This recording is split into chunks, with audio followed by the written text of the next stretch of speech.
Hello guys, आज हम लोग 12th स्टैंडर्ड के chapter molecular basis of inheritance के एक topic evidence of DNA as a genetic material के विषय में स्टडी करेंगे। Myself Dinesh Chauhan. Evidence of DNA as a genetic material यानी कि डीएनए, अभी तो हम जानते हैं कि डीएनए आनुवांशिक पदार्थ है, डीएनए एक जेनेटिक मटेरियल है, लेकिन अभी आपको कहा जाए तो साइंस में क्या करना होता है, प्रूव करना होता है, यानी कि उसको एक्सपेरिमेंट के द्वारा उसको समझाना होता है, उसको प्रूव करना होता है कि वो वास्तव में डीएनए ही जेनेटिक मटेरियल है। तो डीएनए एज जेनेटिक मटेरियल के फॉर्म में वर्क करता है। इसको प्रूव करने के लिए, इसको प्रमाणित करने के लिए दो साइंटिस्टों ने अपने अपने प्रयोग किए थे और उस प्रयोग के द्वारा उन्होंने डीएनए को सिद्ध किया कि डीएनए ही जेनेटिक मटेरियल होता है, आनुवांशिक पदार्थ होता है, ना कि प्रोटीन। तो उसमें से एक प्रयोग है ग्रिफिथ का। Griffith transformation experiment of Griffith, एक ग्रिफिथ साइंटिस्ट थे। इन्होंने 1928 में इन्होंने ट्रांसफॉर्मेशन का एक्सपेरिमेंट किया था। तो ट्रांसफॉर्मेशन एक्सपेरिमेंट ऑफ ग्रिफिथ, यानी कि पहला तो ये है ट्रांसफॉर्मेशन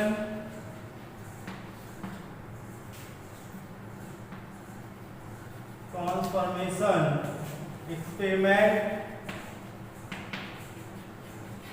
ऑफ ग्रिफिथ।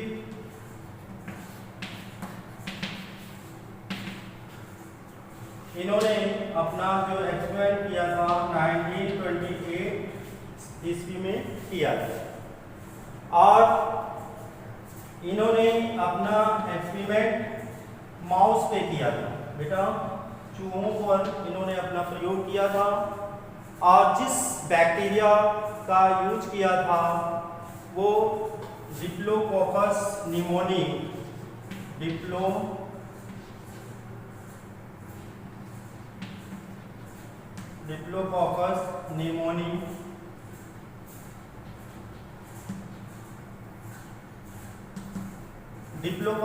निमोनी नामक बैक्टीरिया का इन्होंने यूज किया था। इस बैक्टीरिया के 2 टाइप्स होते हैं, यानी कि जो डिप्लोकोकस निमोनी बैक्टीरिया होता है, ये मैमल्स में निमोनिया डिसीज का कारण होता है। यानी कि स्ट्रेप्टोकोकस निमोनी या डिप्लोकोकस निमोनी, इसके द्वारा जितना भी मैमल्स होता है उसमें एक डिसीज होती है जिसे हम निमोनिया कहते हैं। ठीक है, तो जो ये डिप्लोकोकस निमोनी बैक्टीरिया है, इसके 2 टाइप्स होते हैं। एक होता है एस टाइप बैक्टीरिया, दूसरा होता है R type bacteria. S type and R type. ठीक है, जो एस टाइप बैक्टीरिया होते हैं, इसकी जो सरफेस होती है वो स्मूथ होती है, उस पे एक चिपचिपा जो कोट होता है, जो एस टाइप के बैक्टीरिया होते हैं उस पर एक चिपचिपा कोट होता है। ठीक है, इन्हें स्मूथ बैक्टीरिया कहते हैं, इन्हें रफ बैक्टीरिया भी कहा जाता है। इसके सरफेस पे एक स्मूथ चिपचिपा कोट होता है। ठीक है, इस तरह से, जिससे जो एस टाइप के बैक्टीरिया होते हैं ये वायरुलेंट हो जाते हैं,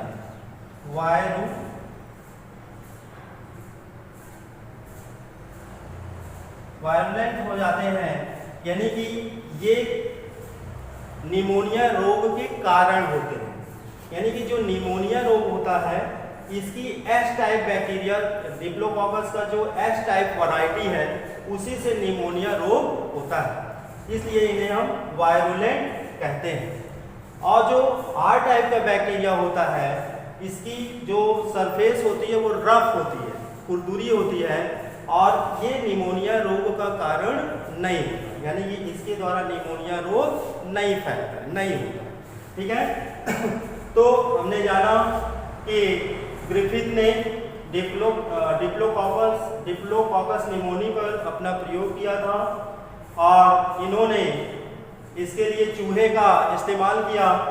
और डिप्लोकॉकस निमोनी की 2 टाइप्स होती है, S type and R type. S type जो बैक्टीरिया होता है वो वायरुलेंट होता है, यानी कि इसके द्वारा रोग फैलता है, ये उग्र होता है। जो आर टाइप का बैक्टीरिया होता है ये नॉन वायरुलेंट होता है, इसके द्वारा निमोनिया रोग नहीं फैलता। ठीक है। तब अब इन्होंने कैसे इसको चूहे में, माउस में प्रवेश कराया।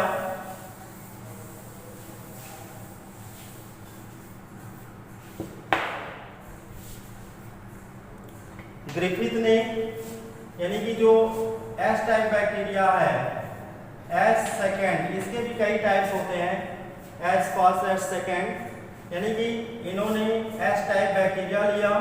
ठीक है। और ये क्या होता है, वायरुलेंट होता है। ठीक है। एस टाइप बैक्टीरिया लिया और इसको माउस यानी कि चूहे में इस बैक्टीरिया के मिक्सचर को इंजेक्ट किया। ठीक है। इंजेक्शन के द्वारा इस चूहे में इसके मिक्सचर को इंजेक्ट किया। ठीक है। माउस में रिजल्ट क्या निकला, इसमें निमोनिया डिसीज हो गई, यानी कि जो माउस का चूहा था उसमें निमोनिया रोग हो गया और चूहा क्या हो गया, डेड। ठीक है। अब उसके बाद इन्होंने एक कंडीशन ये हो गया एक स्थिति। ठीक है। दूसरा कंडीशन, दूसरे उसमें जो है इन्होंने जो आर टाइप बैक्टीरिया है, डिप्लोकॉकस निमोनी का जो आर टाइप बैक्टीरिया है, आर टाइप बैक्टीरिया को इसके मिक्सचर को माउस यानी कि चूहे में इसके मिक्सचर को इंजेक्ट किया और चूहा क्या रहता है, live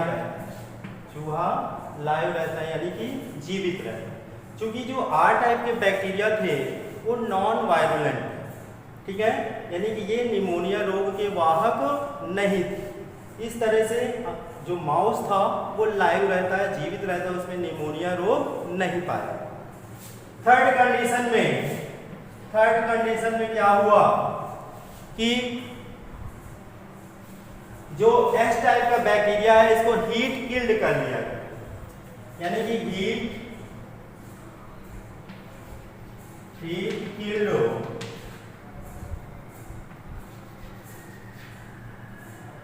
of S type bacteria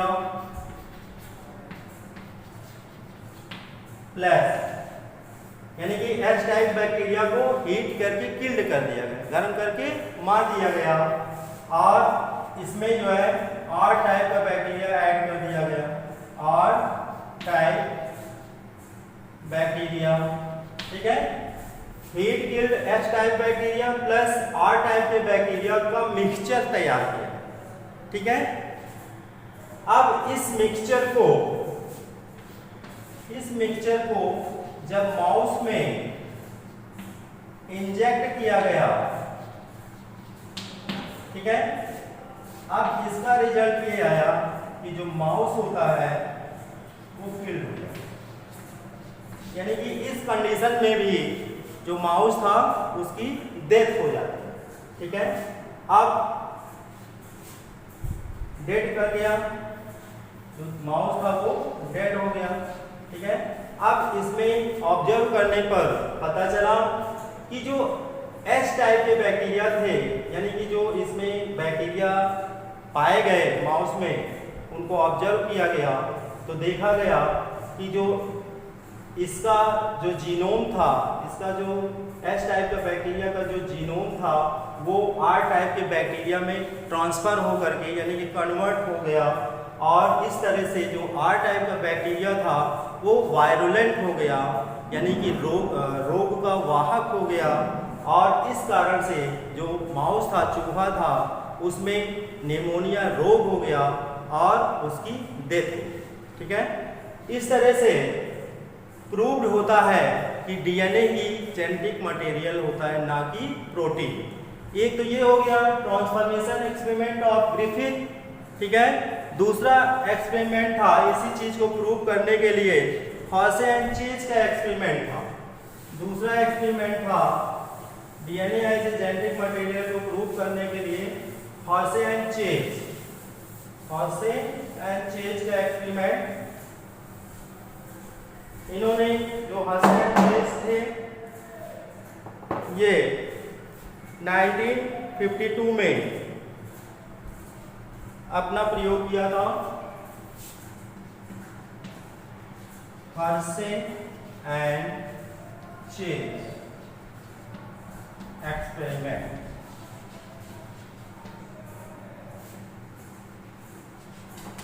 इन्होंने अपना एक्सपेरिमेंट 1952 में किया। ठीक है, हॉसे एंड चेज ने 1952 में बैक्टीरियोफेज वायरस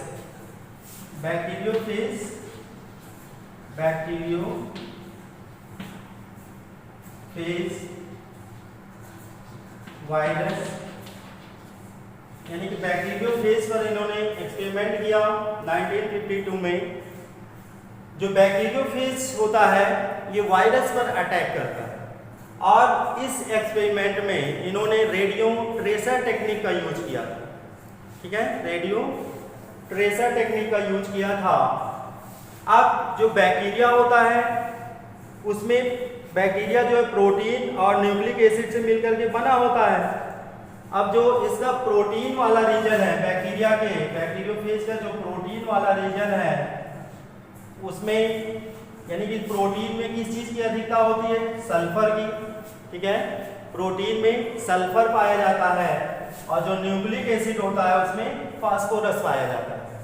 ठीक है, तो इसके लिए उन्होंने रेडियो एक्टिव सब्सटेंस लिया, यानी कि जो प्रोटीन वाला रीजन है उसमें उन्होंने S35 का टैग लगा दिया। S35 क्या होता है? एक रेडियो एक्टिव एलिमेंट होता है, और जो उसका न्यूक्लिक एसिड वाला रीजन है, पोर्शन है, उसमें उन्होंने फास्फोरस 32 का टैग लगाया। S35 का टैग प्रोटीन रीजन में लगा दिया और P32 का टैग इन्होंने उसके न्यूक्लिक एसिड यानी कि डीएनए रीजन में इन्होंने लगा दिया। अब इसको फिगर के माध्यम से देखें।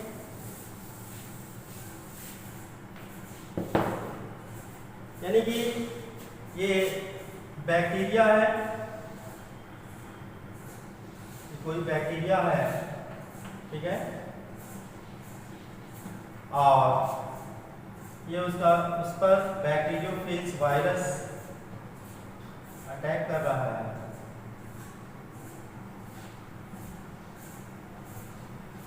बैक्टीरियोफेज वायरस इस पर जो है अटैक कर रहा है।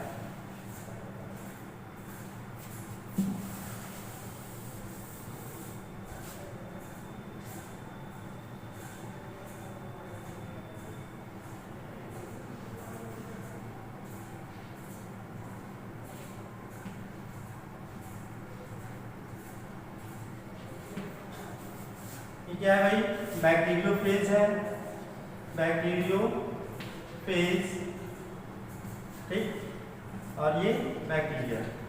अब ये जो बैक्टीरियोफेज है इस पर उन्होंने S35 और P32 का टैग लगाना है। तो ये क्या है भाई? उसका कोट है, कोट में क्या होता है? प्रोटीन का बना होता है। तो इसमें उन्होंने S35 का टैग लगा दिया। ये क्या है? उसका डीएनए है, इसमें P32 का उन्होंने टैग लगाया। ठीक है, अब ये बैक्टीरियोफेज वायरस इस बैक्टीरिया पे क्या करता है, इन्फेक्शन करता है, अटैक करता है। अब इसका कौन सा पोर्शन इसके अंदर जाएगा अभी ये कंफर्म नहीं। अब ये बैक्टीरियोफेज वायरस इसके अंदर इंटर कर गया, इसका कौन सा चीज उसके अंदर गया अभी ये कंफर्म नहीं। अब यहाँ पर जो बैक्टीरियल सेल है इसमें ये वायरस मल्टीप्लिकेशन के द्वारा बहुत सारे वायरस जो है बना लेता है। नेक्स्ट फिगर में हम देखेंगे कि इस बैक्टीरियल सेल के साइड में बहुत सारे वायरस बनते हैं, बहुत से वायरस इसमें बनते हैं।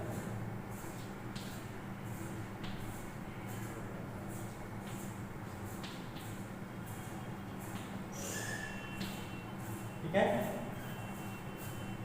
अब इसमें बहुत से वायरस बन गए। अब जैसे ही बैक्टीरियल सेल ब्लास्ट करती है ये बैक्टीरियोफेज वायरस बाहर आउट निकला।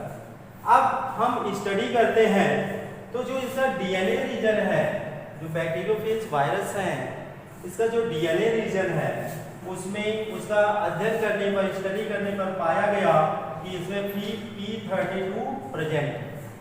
इसमें P32 यानी कि जो यहाँ पर हमने टैग लगाया था उसके डीएनए में फास्फोरस 32 का वो P32 यहाँ पर प्रेजेंट पाया गया। और जो इसका प्रोटीन वाला रीजन है यहाँ पर जो है S35 एब्सेंट, यानी कि S35 यहाँ पे नहीं देखा गया।